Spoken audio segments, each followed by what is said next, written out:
Hi guys, good evening. Today's vlog, samahan nyo kami. Ilalabas tayo nila kuya. Bawi daw sila kuya kasi busy nga sila. Tapos na ang birthday ko pero mag-celebrate ulit kami. Kasi nakaan ko lang yung ito tapos yung kaibigan ko. Naglabas na ako dyan tapos tumakay na kanila kuya. Aalis na kami.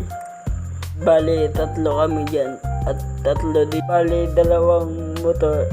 6 kami lahat. Pupunta tayo ng Insital. Doon tayo kakain ng dinner. Bale, andito na kami sa papuntang pilot.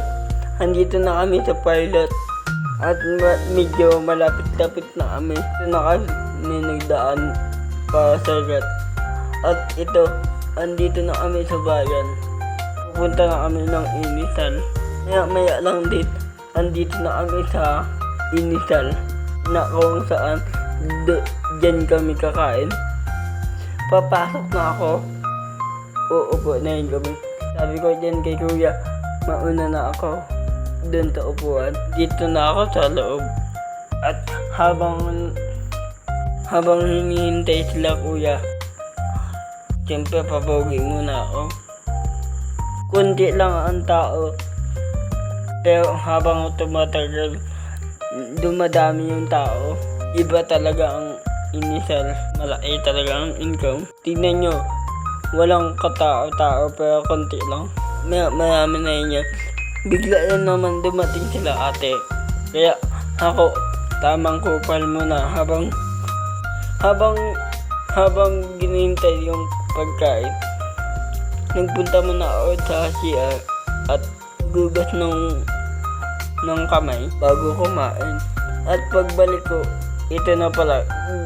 Bawa na nila yung order. May sinabi pa si kuya dyan. Happy birthday! Thank you po kuya.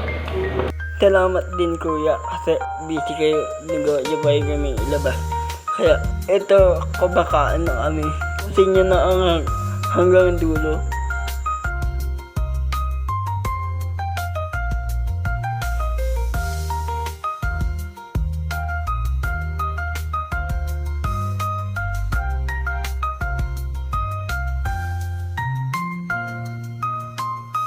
Nakawalo akong kanin dyan.